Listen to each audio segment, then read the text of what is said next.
Alright, so we're back. We just finished playing the DC deck building game. What do you think, Batman? I like it. I'm familiar with all the characters and everything like that, so with the theme, it makes it enjoyable. It's easy compared to some of the ones that I played before. It wasn't hard to learn. Mickey was like, "You want to play this?" And I was like, "I don't know," and he pulled it out and we played it really quick. So that was the first time, not this time. I've actually played it before this one, but yeah, I enjoyed it. Mickey, I know, has a lot to say about it. I should probably shut up now. So. Okay, so my story behind this game is my son actually played this game first and was, "Dad, please get this game, please get this game, please get this game." So I got this game. Personally, when I played this game, I think it is one of the simplest deck builders out there, and there actually really isn't that much to it. I think it's a great gateway game. As it stands alone, I think there's better deck builders out there. I think it is probably the easiest deck builder. Some might say that Star Realms is pretty easy too. My personal opinion is this is the easiest deck builder. You play the cards, you add up the power, that's how you buy stuff, that's how you attack stuff. It's all in one, and if you can read a card and the abilities, it's pretty easy to understand the card interactions. Don't you agree? I agree. You had mentioned with Star Realms, because a lot of people know that that's an easy one. Yeah. But you had mentioned with Star Realms, there's actual like buying power and then attacking power. So you kind of have two different things you have to worry about. With this, it's only power, and the power goes to buying cards and also attacking the supervillain. Right. So, do I think Star Realms is an easy card game? Yes, I do. Do I think this is slightly easier? Yes, I do. The only big difference is that you actually have a superhero power to keep a track of. That's true. And then, honestly, the game is very similar to any other deck builder and stuff like that. And I've heard people argue that Dominion's easier and stuff like that. I don't think it is. Dominion can get unbelievably complicated. Maybe this can too with all the other expansions and stuff. The base set is a great gateway to deck building, and I think it's an average game. I don't know that I would pull it out all the time unless I had new people that didn't know anything about deck building games. And I'm a big comic book fan, but I think that this game by itself is just average. That's my opinion. That being said, they have an expansion for this called the Crisis expansion that to me makes it phenomenal. A quick overview is what it does is it makes the game a co-op game, and what happens is you have a Crisis deck that goes in with it, and you have a regular villain pile as before, except you have a boss at the end.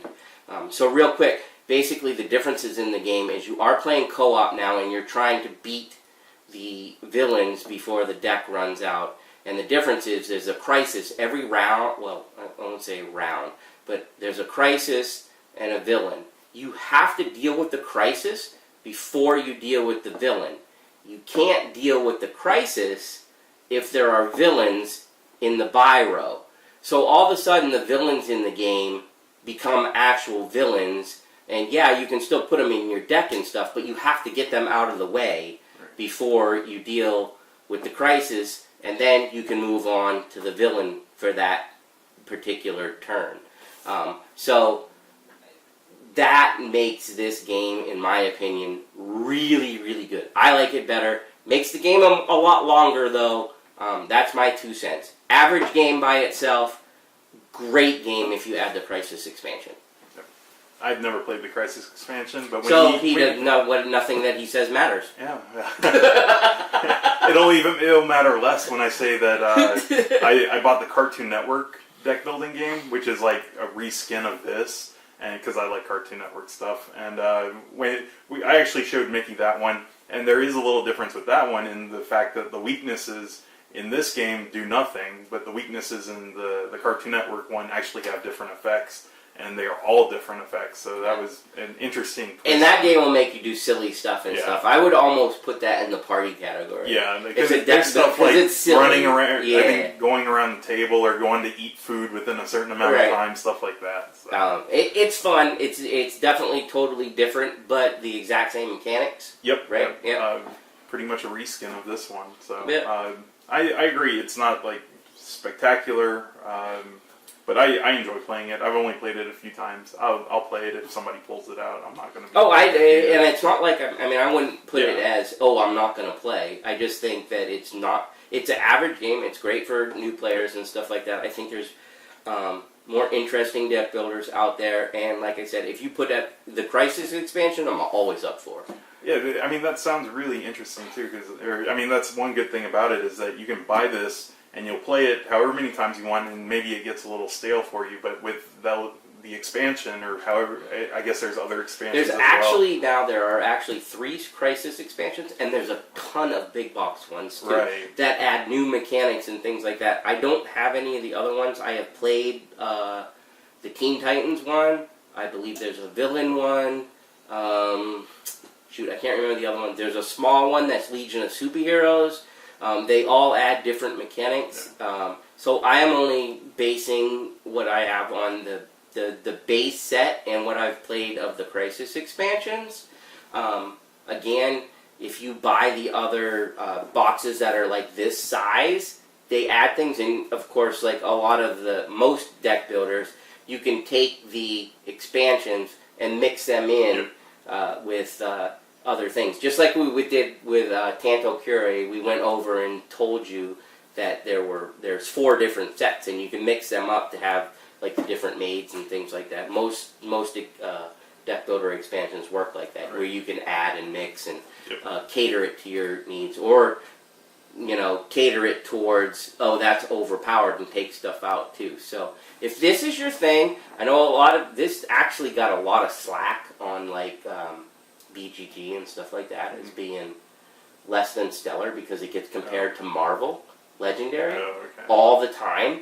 It is not Marvel Legendary. Marvel Legendary is, I know it's a deck builder, but it really is a more thematic game than this, and this is not meant to be that. Unless, I think it makes it more like that if you do add the Crisis. I know I keep saying that, but it really does become a different game when you add that to it. Maybe, I don't think that's on our list right now, but maybe at some point we'll do a Legendary review, because that's a really cool game too. The downside of that is this sets up so much faster and so much easier to put away. Legendary is a pain in the butt.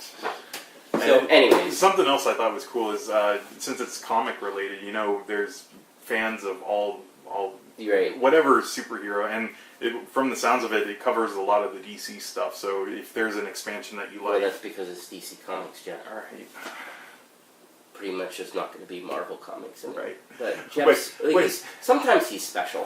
He's my special I'm always friend. special.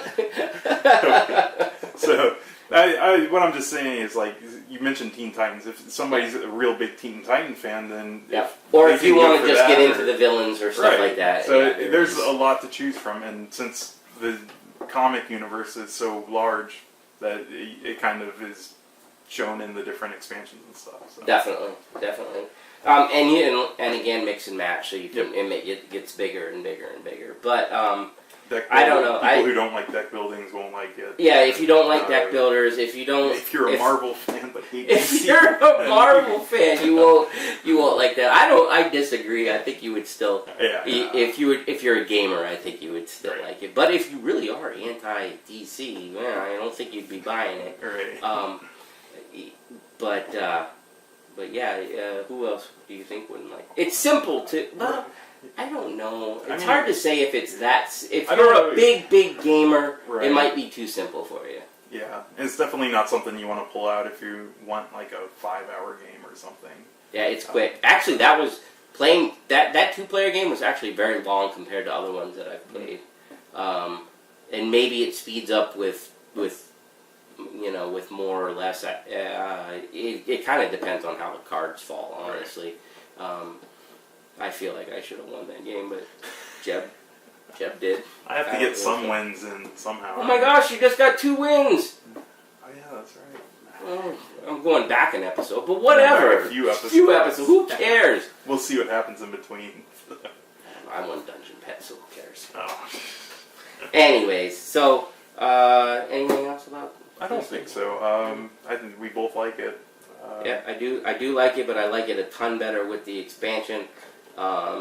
If there are probably other deck builders I would pull out, but anyways. Maybe somebody will vote for us doing the Crisis expansion. We both give this I would say an average rating. If you have no deck builders, I think this is a great place to start. Yep. Do you agree? Yeah. If you have any comments, questions, like us, subscribe on the to us if Facebook. you We want. got the Facebook going on. We got the Twitter going on. Any and suggestions? We have what else do we have going on? The Facebook, Facebook, Twitter, YouTube. And the YouTube, yeah. Yeah. Because that's where you're watching Yeah. this. So, thanks for watching, and we'll see you the next episode. Alright, see ya. Boards and Booze. Booze and Boards with Mickey and Jeb. I'm gonna punch you in the face. And it's recording, so I have all this. Shh. At the end of the You don't put that in. At the end of the thing. theme song, it's going to be Mickey and Jeb. I'm going to punch you in the face. That's awesome.